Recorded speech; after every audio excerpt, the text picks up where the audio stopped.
Good evening, everyone. Thank you for having me and joining me this evening to share a little bit of my forthcoming research with a book that I'm writing on Islamic modernism. If I need to raise my voice, let me know. Just kind of do this in the background. Well, let's just get started. The title's entitled Reconciling Slavery with the Prophet's Legacy as a Teacher of Divine Ethics. Now, many of us are taught from a young age to revere the Prophet Muhammad as a righteous figure who stood for justice and as a compassionate person who cared for the poor and the needy in his society. We know him as a sacred figure and as a teacher of ethics and morality. For centuries, however, there has been a very negative image painted of the Prophet, especially in Western literature. You've probably seen it, or in Western media. This narrative is used in anti-Muslim propaganda to demonize an entire faith. And how do they do this? They attack his moral character. So back in the 1800s, you had Christian missionaries and Orientalists who wrote volumes painting him as a false prophet. That was their purpose. And in their words, they crafted him as someone who slaughtered captives, robbed caravans, sold women and children into slavery, mandated war against non-Muslims, and had his critics assassinated. This is a powerful and disturbing image, and for Muslims it has posed a profound theological and historical challenge. And so how do you respond?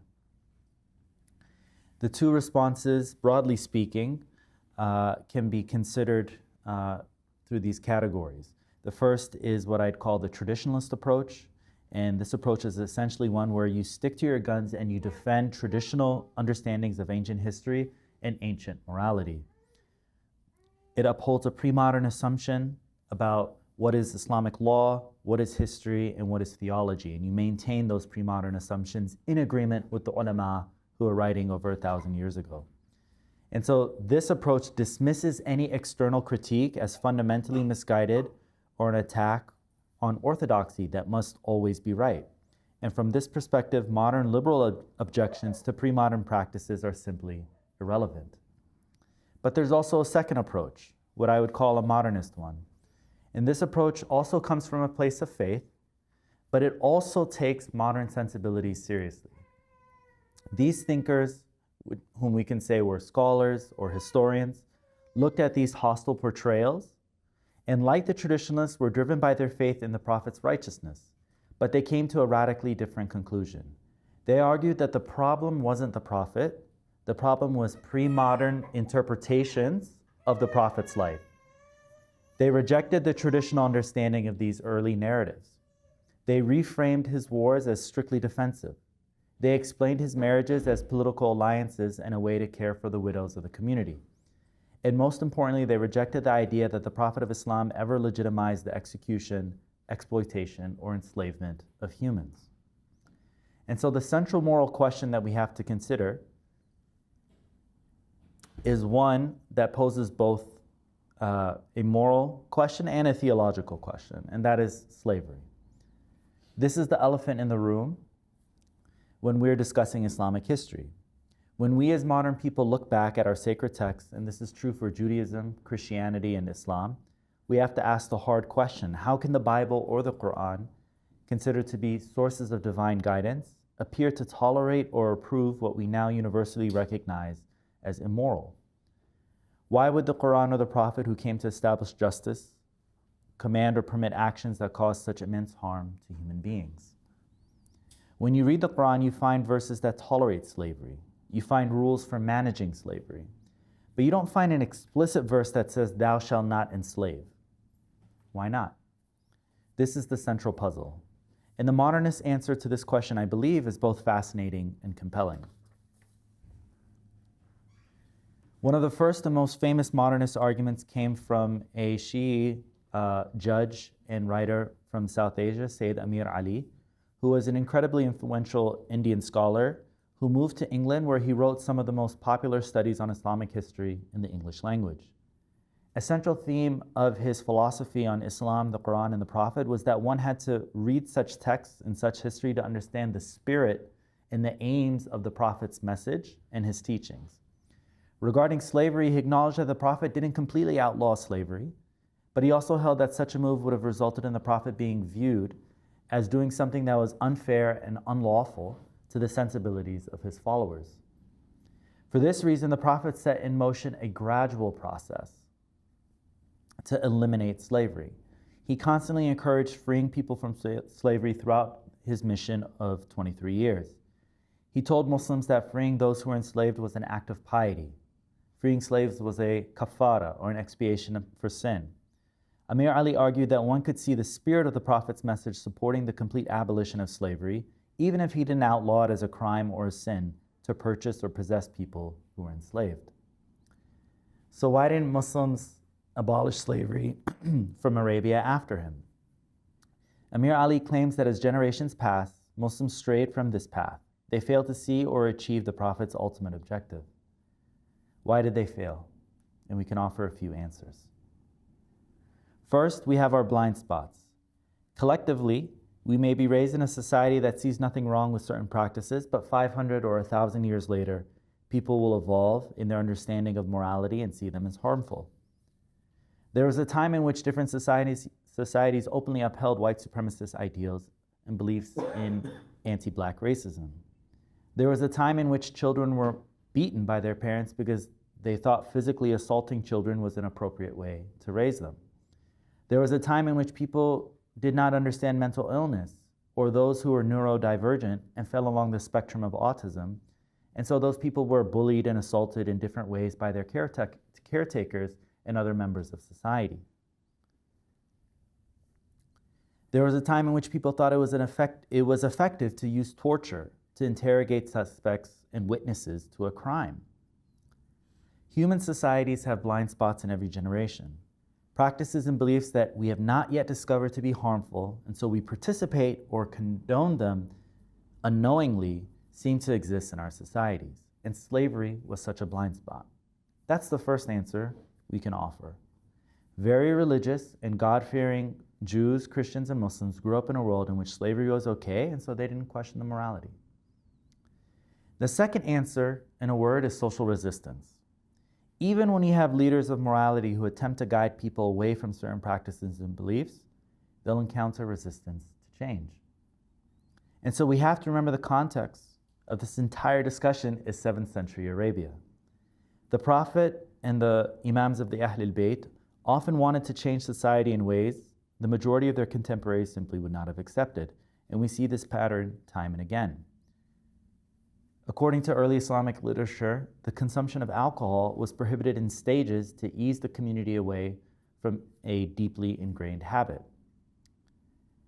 Also, according to this literature, when we study reports about Ghadir al-Khum, these reports portray the Prophet as reluctant and explaining that, quote, "My people are too close to the age of ignorance, and this command will upset them and they won't follow it." He hesitates and postpones making the announcement until a verse of the Quran is revealed, compelling him to make it.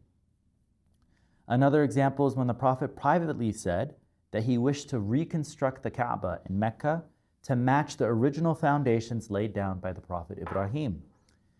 When the Kaaba was damaged, and for context, damaged in pre-Islamic times due to a flood, it was rebuilt but made significantly smaller than the original. Late in his life, the Prophet confessed that he wished to tear it down and reconstruct it. But he ultimately chose not to because he said his people were, quote, "too close to unbelief." And they would object to the project and fear it to be a bad omen or for it to be blasphemous. These accounts suggest that the Prophet was constantly navigating a delicate balance. He had to know what reforms his community could handle without triggering mass dissension and apostasy. He may have had deep misgivings about practices like slavery, but he may not have been able to change them overnight against the wishes of his entire community.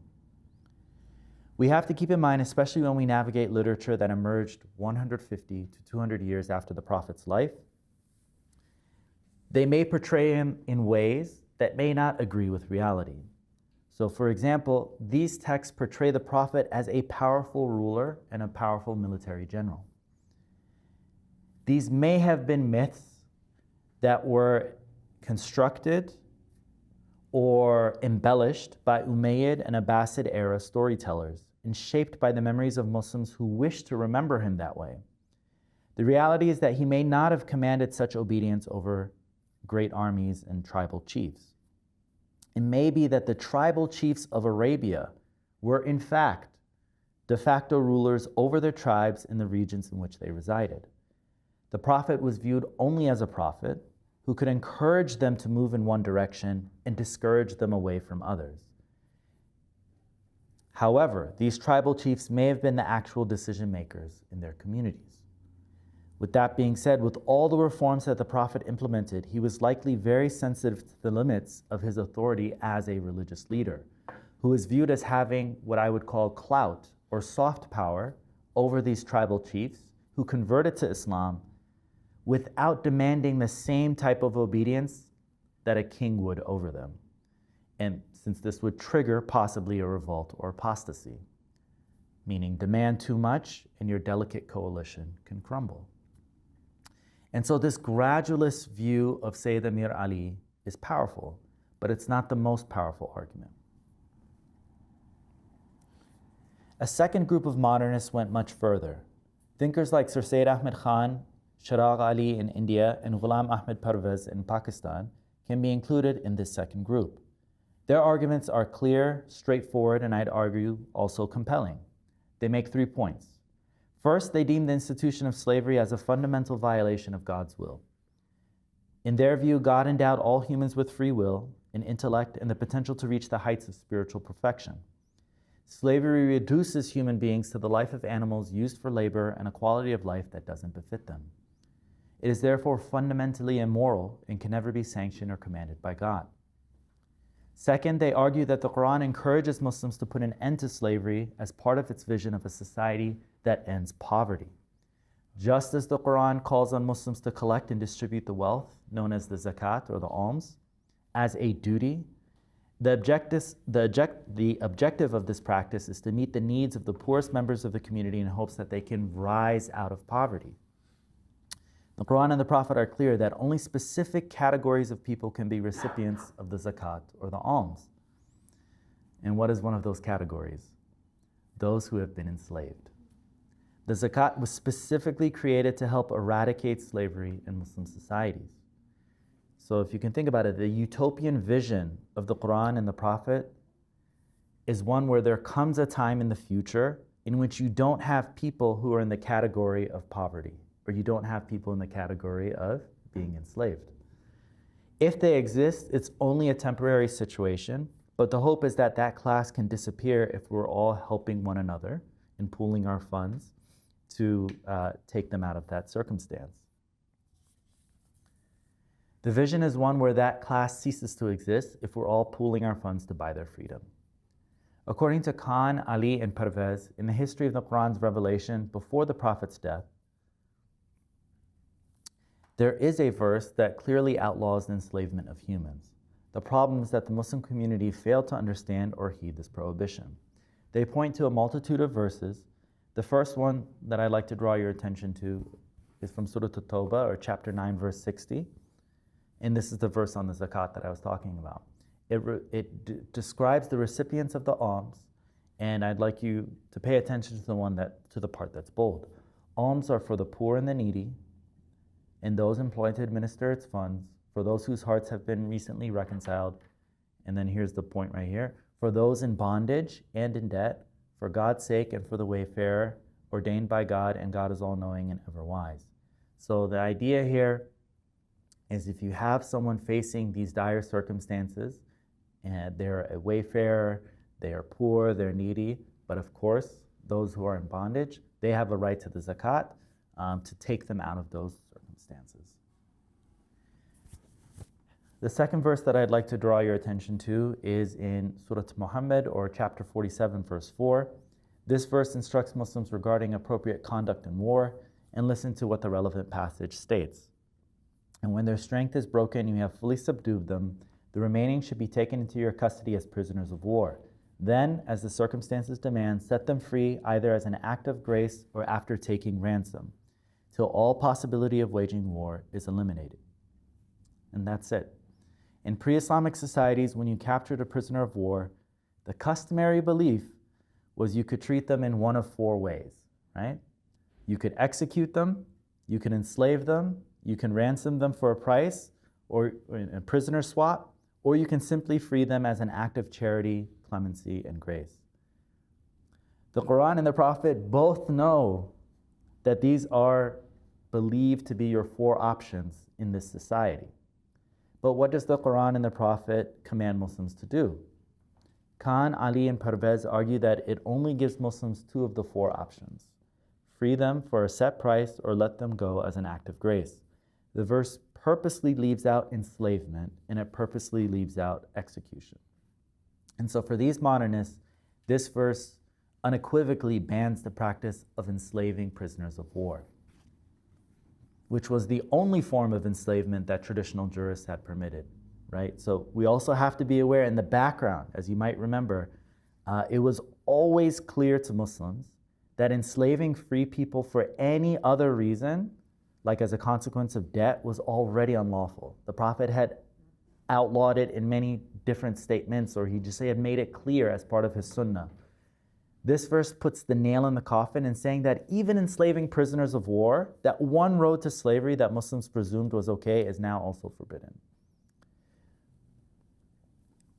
So what about all those reports, all of those hadith texts that we have that depict the Prophet or his companions enslaving prisoners of war, or generally condoning the use of enslaved people in their households?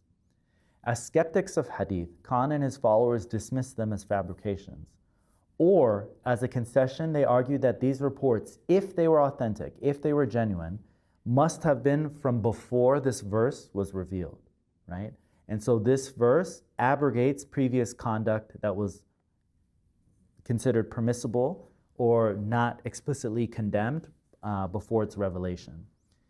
However, the final binding command in regards to how to treat prisoners of war, they held was in chapter 47, verse 4.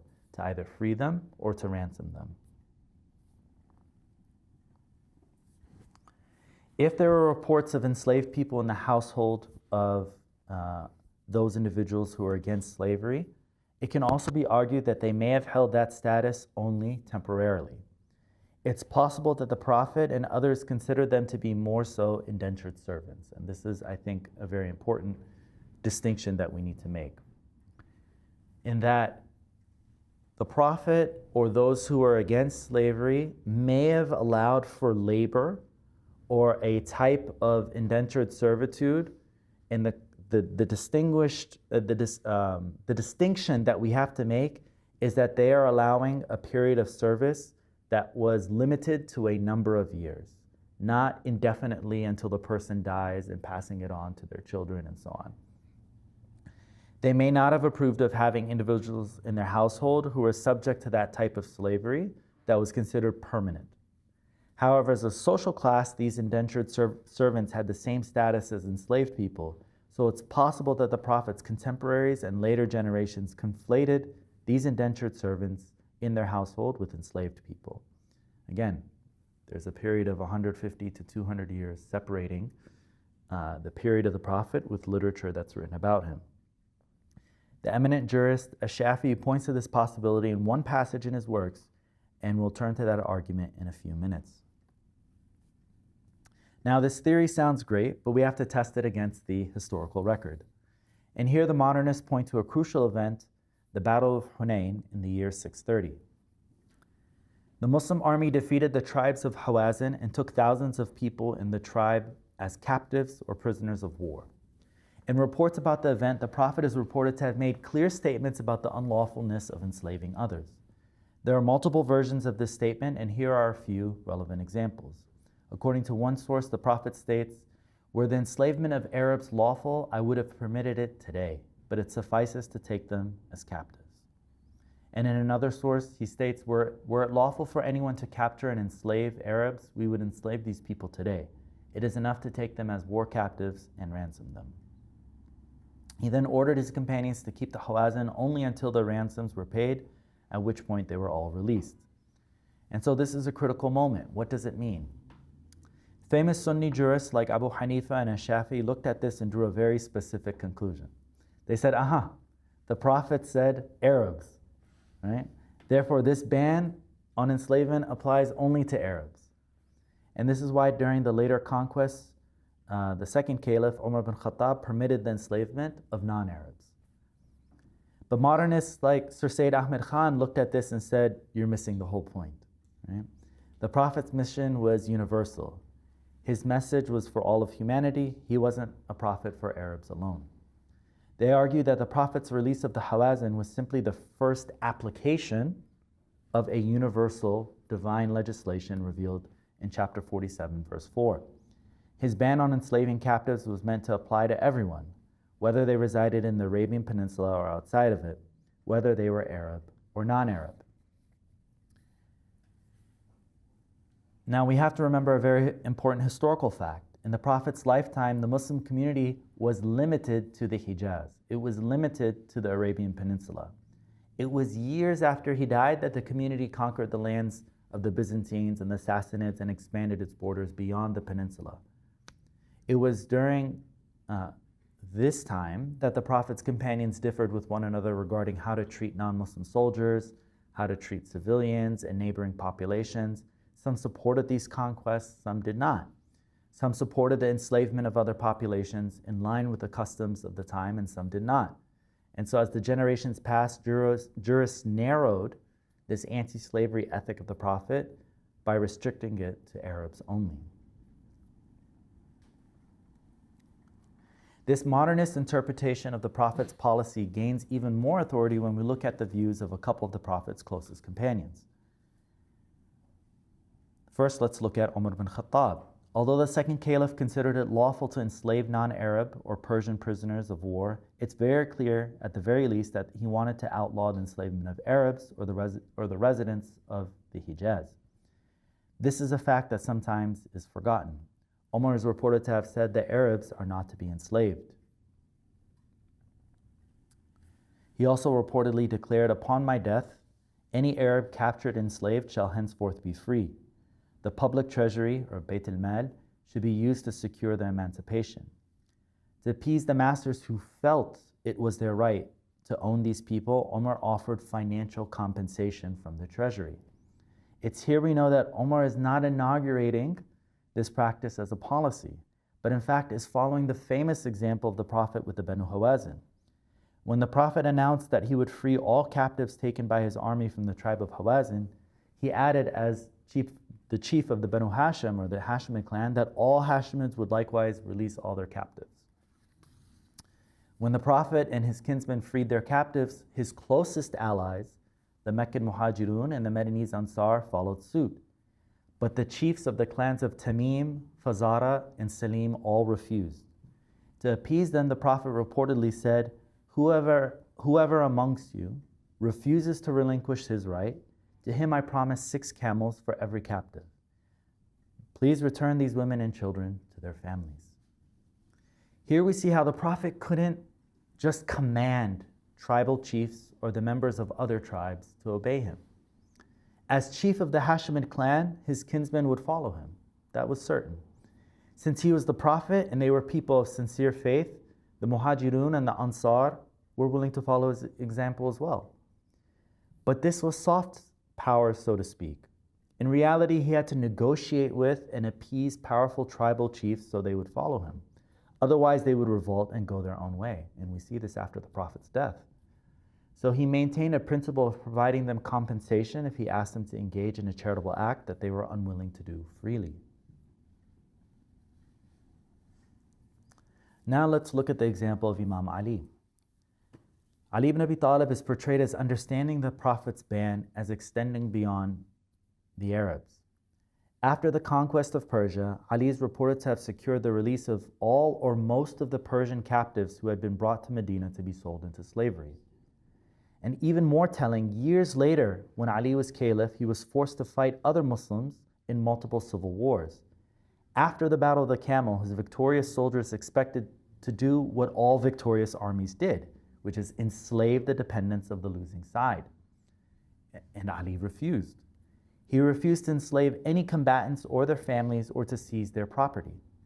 When asked how he would treat those who were defeated, he said, "I shall forgive them, as the Prophet dealt with the Meccans." Now the Meccans, remember, were considered pagans, non-Muslims.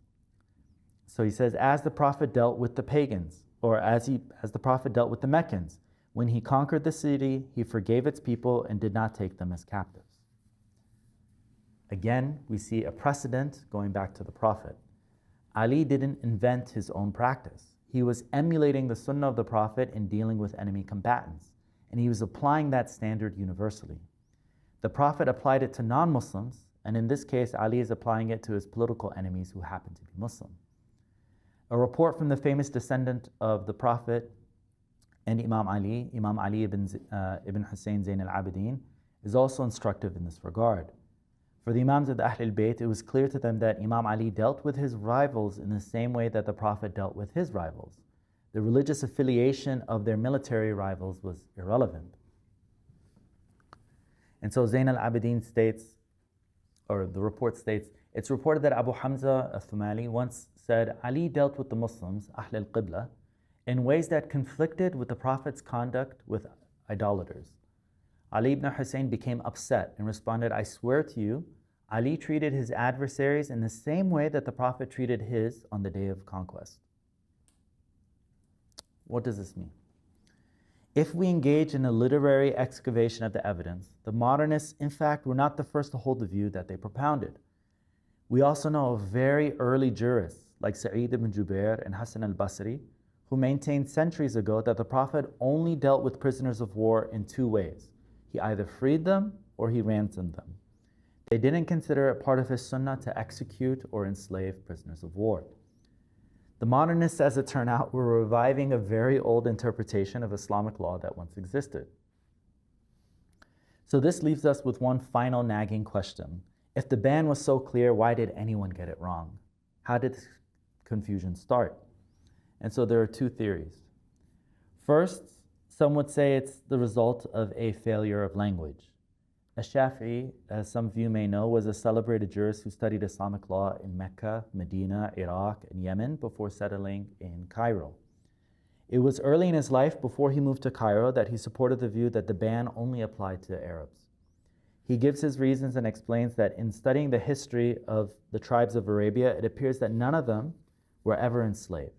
There is no evidence that the Prophet ever enslaved them, and he even objects to reports that Abu Bakr, the first caliph, enslaved them in the famous Ridda or apostasy wars. He writes, we do not know of any evidence suggesting that the Prophet captured and enslaved a single person after Hunayn. We also know of no evidence suggesting that the first caliph Abu Bakr ever enslaved a single Arab during the apostasy wars so that Omar would have needed to free them. There are some reports of Abu Bakr capturing and enslaving Arab tribes, but they are unconfirmed. In reality, they were taken only as war captives. It's my belief that those who say that Abu Bakr enslaved such people merely inferred it, right? So they're inferring it from the evidence based on what they think is Islamic law, based on what they think happened in how you deal with people who became apostates. We know the Arabian Peninsula very well. I like this final statement. He says, we know the Arabian Peninsula very well. We have not heard of a single clan among the Arabs that was enslaved after the coming of Islam, right? So he was someone who was aware of the tribes, the genealogies, and so on. He says, we don't find this in their history or in their family trees, that this is something that happened to them.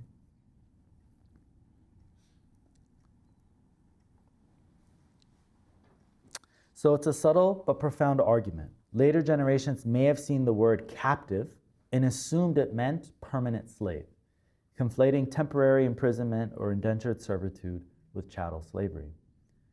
Second, others would say it's a failure to see reform. Even if captives were held, was it slavery as we understood it? We have numerous reports from the Prophet's family that suggest that there were term limits that they observed.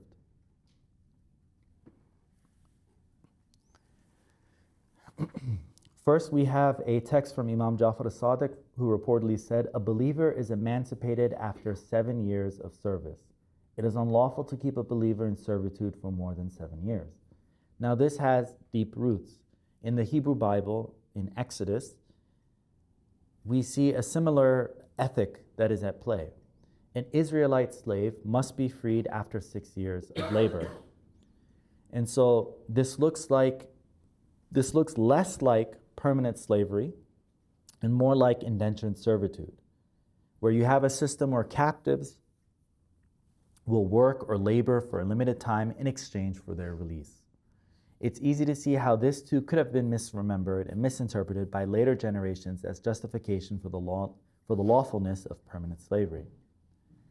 But this brings me to my final and most important point. We have to understand who the Prophet was. Our later sources imagine him as a powerful military general and emperor over Arabia, like a new Caesar or of Rome, when he was not. The Prophet's power to command did not extend beyond his own kinsmen.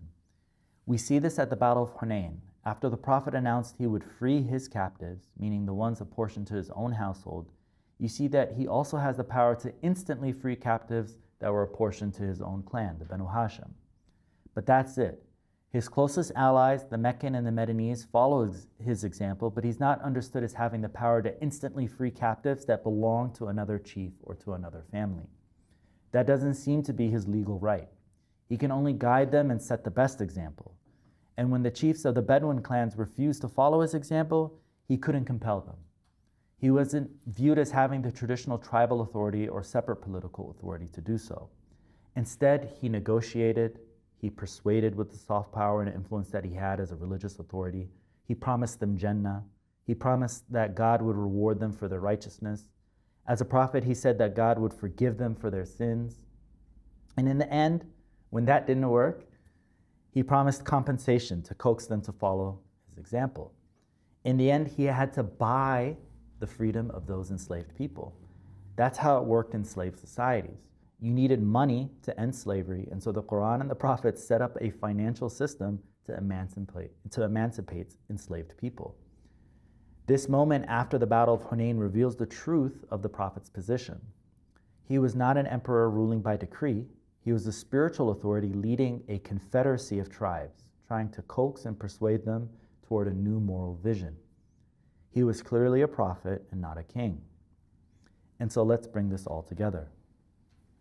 The modernist thesis is that the Prophet's moral ideal was clear, universal, and unequivocal, the emancipation of all captives and the abolition of slavery.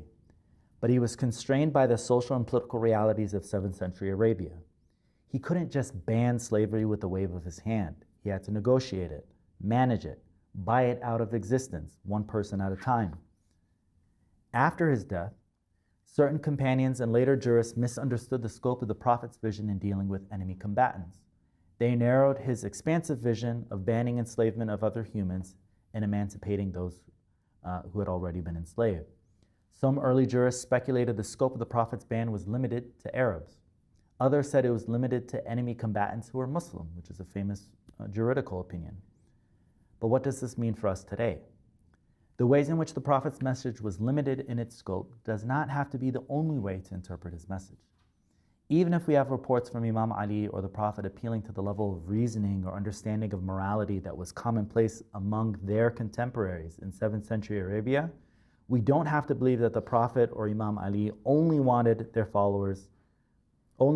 what their followers were willing to accept at that time and place. It can be argued that these religious leaders wanted ideals of justice and freedom that most of their contemporaries would have thought was unfair. For example, they wanted people to sacrifice their wealth, their lands, and their property, including giving up enslaved people in their homes for the good of the community. There were higher moral ideals that they wished to achieve but could not force others to follow. Instead, they gave us the direction which they wished the community to flow with time. Modernists like Sayyid Amir Ali argue that we now finally live in a time where we can realize the Prophet's true, unconstrained ideals on the subject. The social constraints he faced are now gone.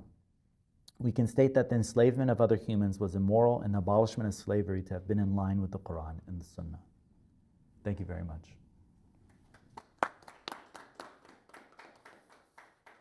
Some people have some questions. I don't think I really need to moderate it, so he's right here. Professor Nebil is right here, so the floor is open for questions. I have some thoughts in my mind, but I'll keep mine to myself for now. So, go ahead. Thank you. Yes. I'm wondering,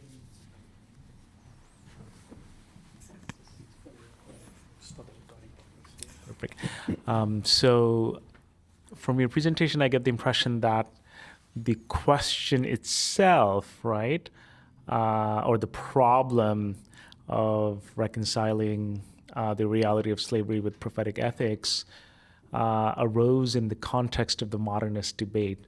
So I'm kind of curious, this is a little bit tangential to your presentation, but I'm curious if between these sort of the early, right, debates, the accounts, and the modernist context, are you aware if it ever kind of, if it was a question, right? If it came up as a question, it's like, okay, is this something that, because I think in general we tend to assume that before the sort of early modern abolitionist conversations in North America and the UK, right? Like that this was an accepted, just sort of the de facto. But I'm curious, I don't know if you have an answer, but I'm curious, right? If in Islamic history we have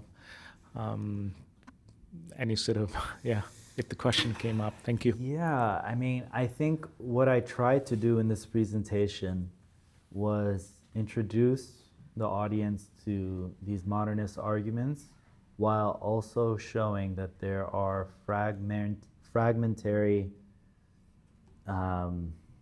pieces of evidence that show either the Prophet, Umar bin Khattab, Ali ibn Abi Talib, Zayn al-Abidin, Jafar al-Sadiq, like these individuals seemingly pointing to practices and ideals that show their rejection of slavery or the ethics or the morality of it. In pointing to the fact that you have someone like Sa'id ibn Jubair and Hassan al-Basri listed as individuals who said the Prophet's sunnah was to do this or the other, to either free them with compensation or without, I think tells us that in the excavation of the past, we might find people who would say that because the unspoken thing is that execution would be wrong or enslaving a prisoner would be wrong. And in fact, within Shi'i law, it's not the 4 choices, it's the 3, right? It's that you free them with a ransom, free them out of grace, or enslave them possibly, right? But that 4th, execution, is considered no, you're not supposed to do that. So if we did a literary excavation of Shi'i thought, would it be clearing, just condemning the idea of prisoners of war? Not necessarily, but the fact that it's not considered that 4th option as one that was permissible, it kind of signals that there's something there. I would say that there are lots of gaps when we're studying these types of moral questions and we're seeking to have a new reading or new interpretation, understanding to it, and that's something that you'll find with other questions of ethics that you'll consider when you go through Islamic history. You'll just have little snippets, and what do you do with that? And why is it that you'll have a colossal or mountain of evidence showing the opposite, right? And for these modernists, they'll say, well, that's how literature evolves over time. We're collecting the views of everyone at that time. And the majority thought these things were okay. It was a blind spot versus, a select few may have found it problematic. And so, that select few is very, very, very small. One of my advisors, Professor Husayn Mudarisi, found very early on that there was a Mu'tazili that was against enslaving and or the use of concubinage, being very clear that he considered that unlawful. But again, it's just like these are solitary voices, like the shadh opinion, the irregular opinion on these things. But otherwise, you don't find people really being explicit on this topic.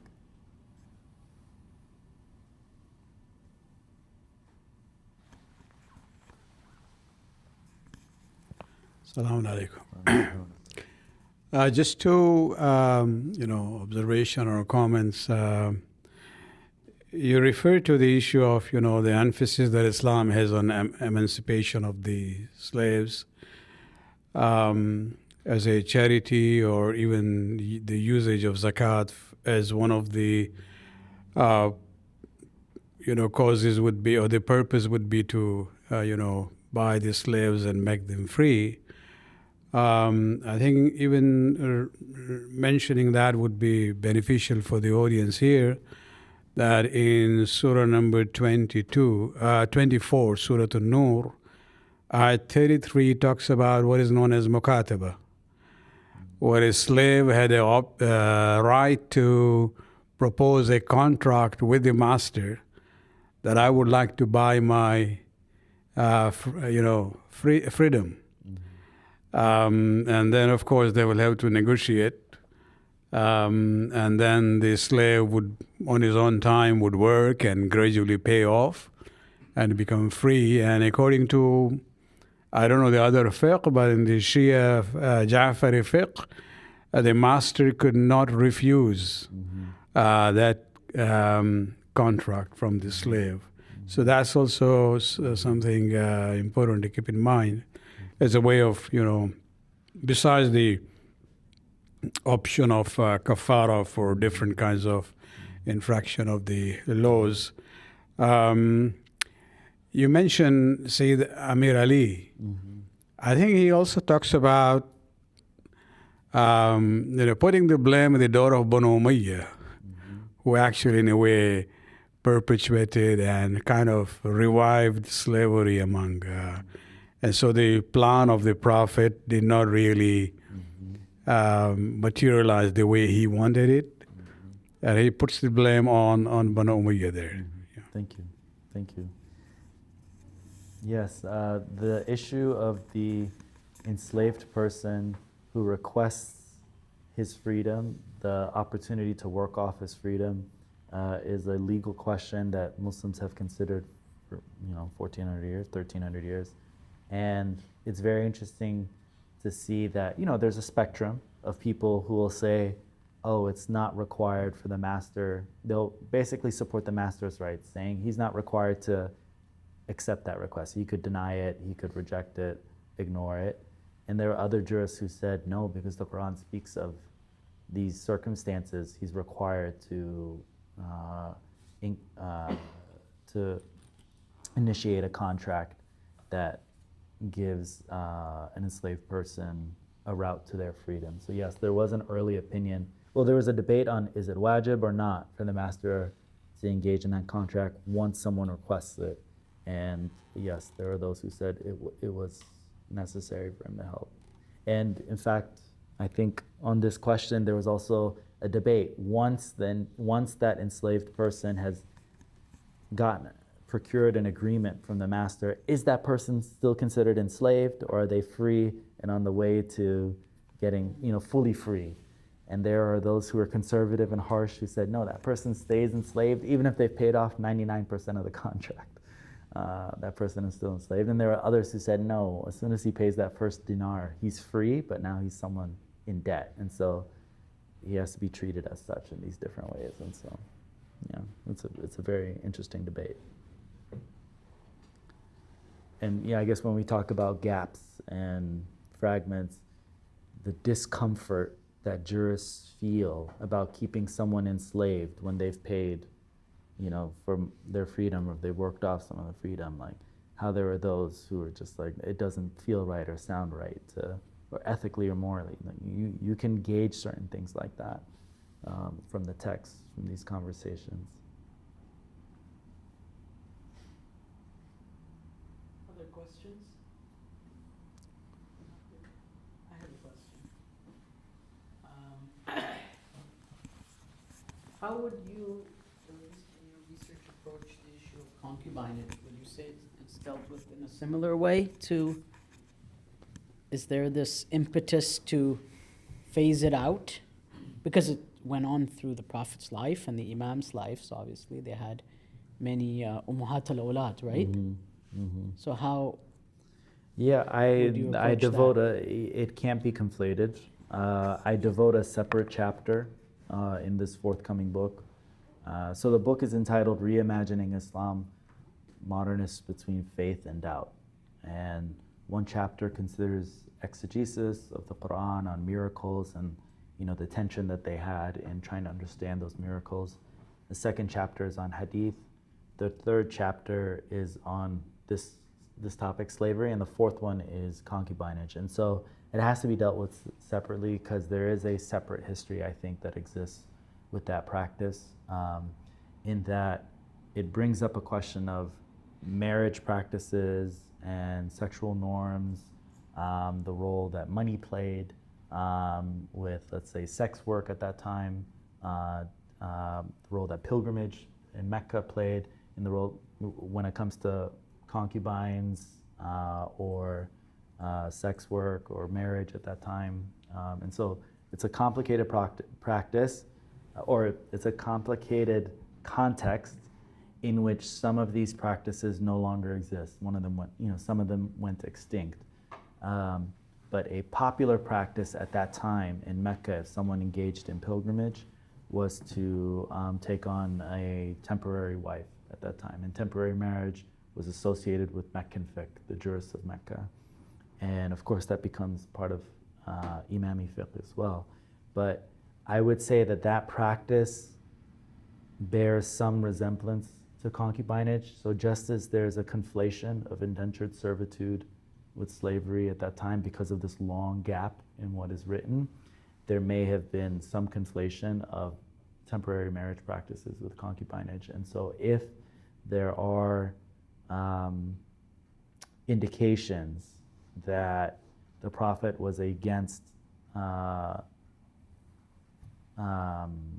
intimacy and sex outside of a marriage contract, there might be evidence to suggest that some of the women that we think of as concubines in the Prophet's life, or in those who are listed later on, may have been freed before he engaged in any intimacy with them, and they were actually wives or temporary wives. And there's a fragmentary evidence pointing to these things. So we have testimony from 3 out of 4 of his concubines that say he freed me, and my mahr for marriage was my freedom. But there's some gaps. Can we just extend that conversation about the status of Walad, yeah. Yeah. Just if you can extend that to the issue of, a status of Walad itself, it gives a kind of a positive, fin to this whole discussion about concubines. So is the point that we should make is that Muslim memories are one where there's some sort of prohibition of selling women who had given birth to a child? Is that the... Okay, yeah. And that, so the mother of the master's child cannot be sold. Right. And when the master dies, she becomes free automatically. Yes. Because the child cannot inherit the mother. Yes. Yes. So basically, jurists establish certain mechanisms to ensure freedom of the mothers, and that it didn't pass on. Well, I mean, there's a lot. Again, it's a separate question because there's a lot going on there. But it's another type of slavery.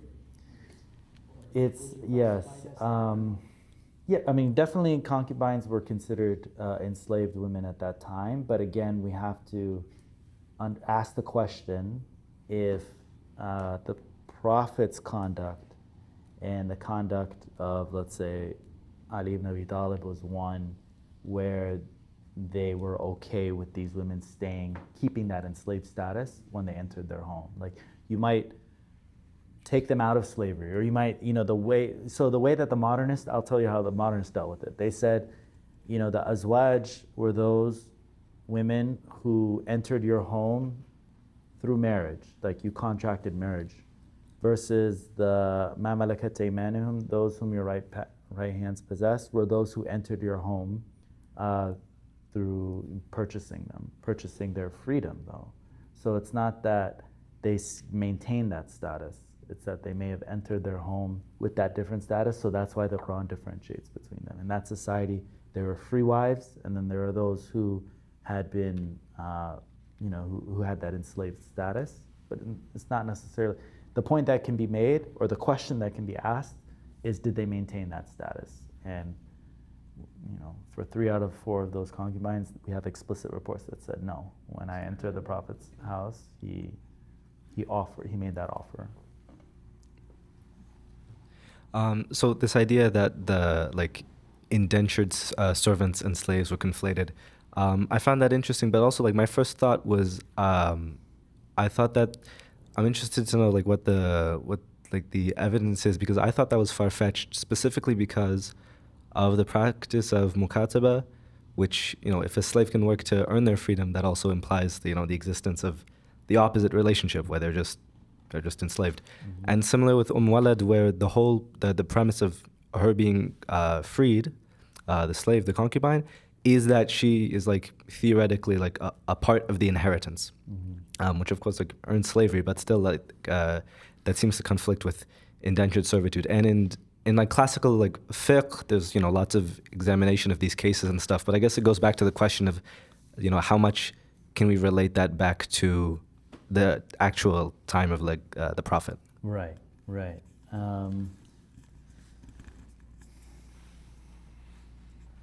Okay. So what is this study doing? This study is asking us to consider, you remember what the modernists did? They said, and there was the traditionalist approach and the modernist, right? The traditionalists said the tradition is right, versus the modernists are starting off with the assumption that the Prophet is right, but the tradition has misinterpreted that, that sunnah of the Prophet. So when you speak of legal and ethical questions related to concubines, legal and ethical questions related to the mukataba, legal and ethical questions, the argument that they would make is that these debates developed with the assumption that slavery is a practice that should remain in place. What they would argue is that perhaps that assumption is wrong, that in a temporary period in which that practice is in place, there are certain ethics that you have to deal with. So let's say with the mukataba and with the concubines or whatever, that can help manage it while seeking to eradicate it. And so I would say the existence of these ethical questions isn't one where we have to assume that the source or the fundamental principle of slavery being accepted as something that is good or whatever needs to be assumed. But I'm not sure if that really answers that question, or if you want to engage it more.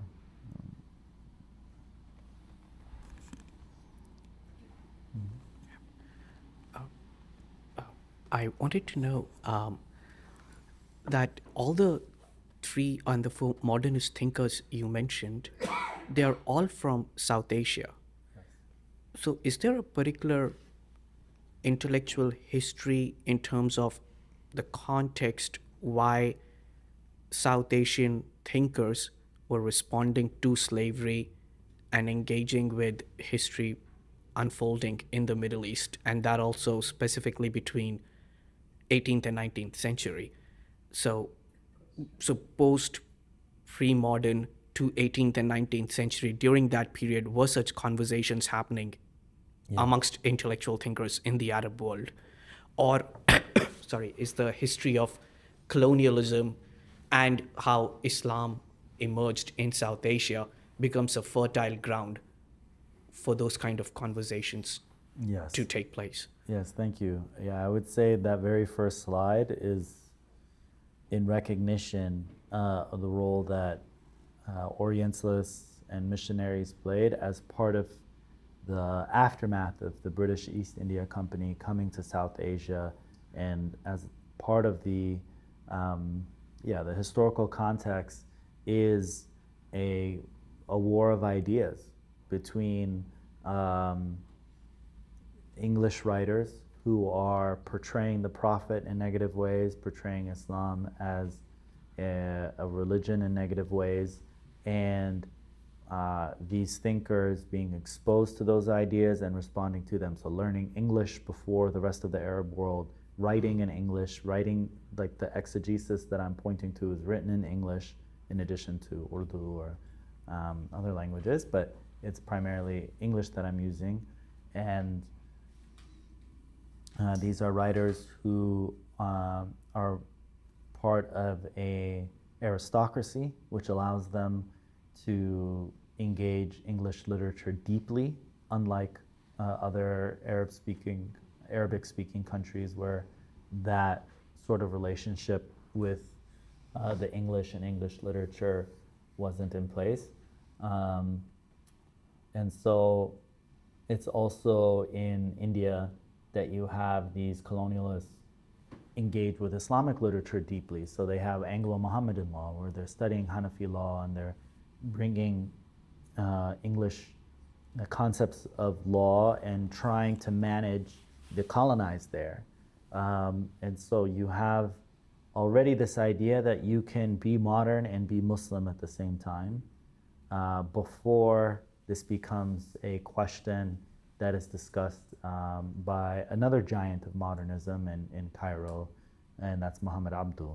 And Muhammad Abdu does consider this question, and he considers, I mean, rather than thinking about it from the perspective of slavery at the time of the Prophet, he thinks of slavery in the 19th and early 20th century, and he says that it's clear that Muslims are engaged in an unlawful type of slavery because they're taking free peoples from parts of Africa and enslaving them and using them in these ways. And he considers slavery, at least in the modern period, to be one that was, very problematic. But he doesn't engage with that early question of the ethics of slavery at the time of the Prophet, as far as I know, in great depth. There might be few notes here and there, but not in great depth.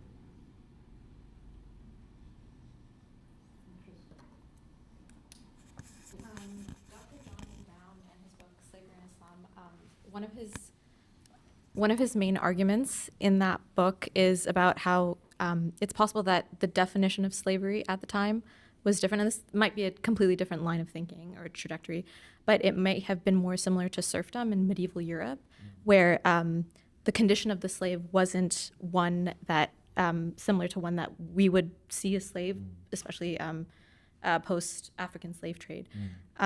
So could you speak to that a little bit, and the idea that maybe that the condition of that slave was actually quite comfortable? And also, are there any sort of reports to discuss how a slave was actually treated by the Prophet or his companions? Okay.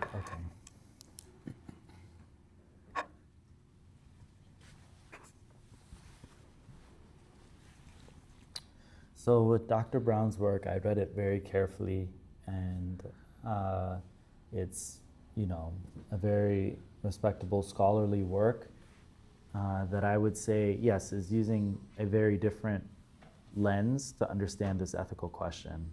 I would say with some caution that I am specifically going in depth in what was a modernist thesis versus Dr. Brown takes slavery as what it was from the traditional approach, and I think does some very important critical reflections and engages these sources deeply, because it's like, when you have you have an ugly truth and you have to deal with that ugly truth, and so I appreciate the work that he's done in managing it in discussing it and analyzing it in that way. However, the thesis that I would say that manifestations of slavery, of course, are going to be different in all of these different continents and all of these different regions, of course. However, at the end of the day, human trafficking, taking people from one region to another, using them through forced labor for an entirety of their lives, having their children be enslaved as well. I can't support a thesis that says Muslim slavery was better than North American chattel slavery or whatever, in that right, I understand that there are different manifestations of it, and there are manifestations of cruelty that may have existed in North America that is different from other places. However, the cruelty of the institution itself and the abuse that occurred not just in America, but in West Africa, Central Africa, Arabia, Asia, and so on. That seems to be cross-cultural and global to me. That you could have your limbs amputated, you could be brutally murdered, your children could be stolen from you, you could be raped, there's so many things related with that institution that I would say was a global problem. And although people could rise out of that class in Muslim societies, and he shows example of individuals becoming rulers and wealthy and having families and so on, I would argue that many times that is the exception, and you could have exceptions like that in North America as well. We share those stories when you study Islam in America about Job and these princes, individuals who claimed to be princes and who could write in Arabic, and they were exceptions. For 99% of people, there was great harm that came to them, I would say, not only in America, but in Arabia, and dare I say until today. The same routes that were used for slavery across the Indian Ocean, across the Red Sea, are used today by headhunters who function to take labor, extract labor from all of these different regions and bring them to the Gulf, bring them to the Arabian Peninsula. And the conditions in which these people are treated, whether we're talking about 1,000 years ago or in 2026, are inhumane. They're considered inhumane when you look at human rights organizations that discuss their conditions. So this is human trafficking. And when you're under those conditions, whether it's in a Muslim majority country or in North America, you're going to face a lot of cruelty. And yes, there are exceptions to it. And I would say a lot of the things that we read about with the Prophet or with the Imams, when they say, feed the enslaved person of your own food, clothe them of your own clothing, and so on, you have the same thing in Christian literature. So it's not specific to Islam, but yeah, there are ideals and ethics related to how to treat enslaved people, and that's a reality, that the ideal doesn't meet, or that reality doesn't match those ideals.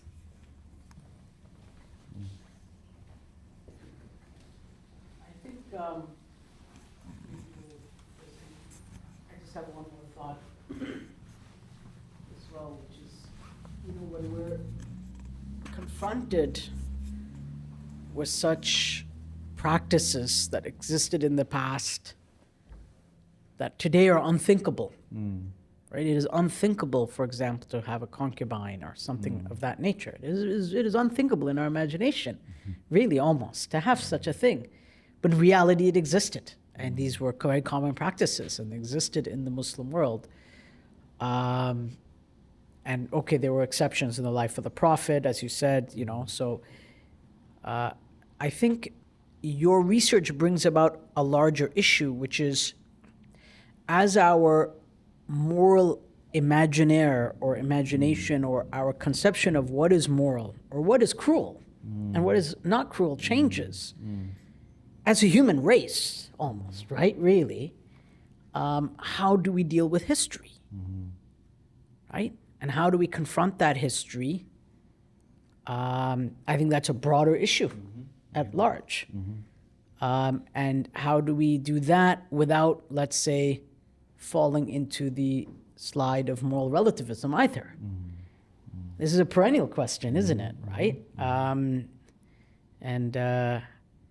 I don't have an answer to it. I just simply think that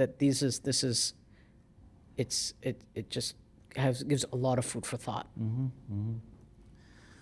Yes, I would, to comment on that, I'd say that's something that we've thought about in the United States as well. Like when people think of founding fathers who are considered sacred, but then they were slave owners and so on. And an interesting approach to that someone mentioned was, well, when you look at an historical figure, ask the question of whether they were cruel by the standards of their day, oppressive by the standards of their day, pretty normal for the standards of the day, or were they even progressive for the standards of their day? And I think with many of these moral exemplars, even the Prophet himself, he's considered very progressive for the standards of his day, right? And maybe our understandings of morality and ethics change, but I think that's the best that we can do when it comes to individuals who are critical thinking at that time and who are trying to make their world better. You can compare and contrast, the Prophet to someone like Abu Jahl and these individuals who were proudly cruel in their day.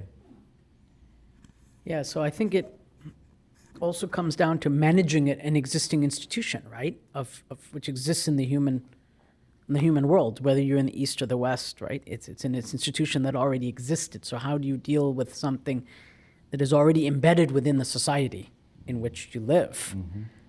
And something that's not wajib, right? I mean, you're not dealing with something that's a fard or something, or a part of usul of furu'ad-din or something of that nature, right? It's a human phenomena. It's something that exists within the society. It raises more questions than answers, I think, at a philosophical level. Yeah. Does anyone have any more questions? And then we can wrap up. Sayyidina Al-Aziz.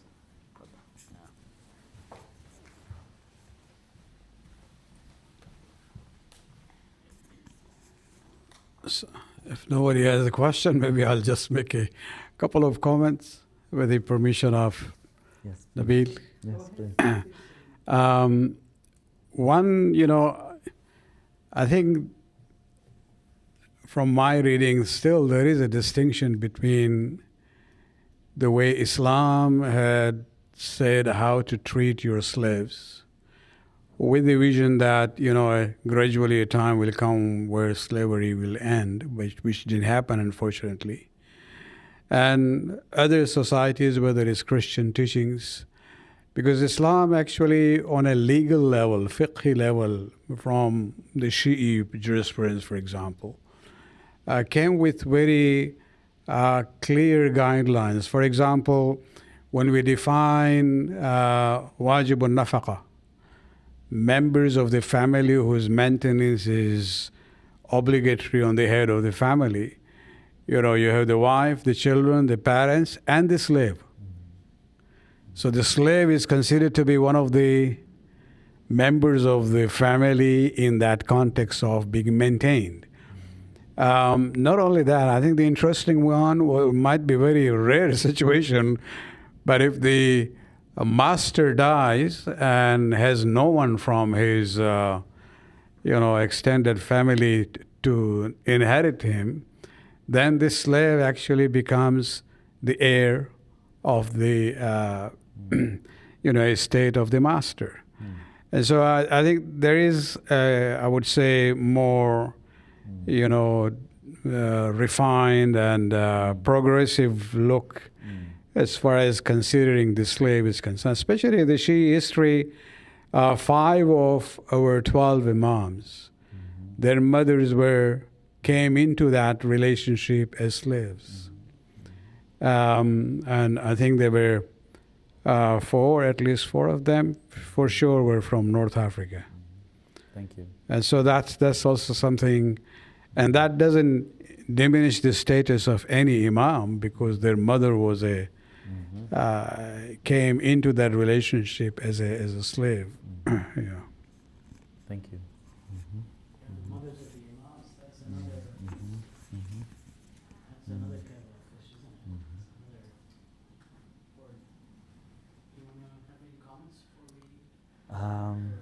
No, Thank you. Thank you. I appreciate everyone for taking time out of your day and your evening to be here.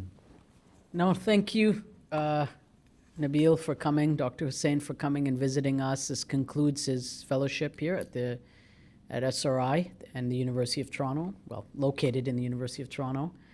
And we just appreciate your visit this year, which began in the fall, ended now in the spring term.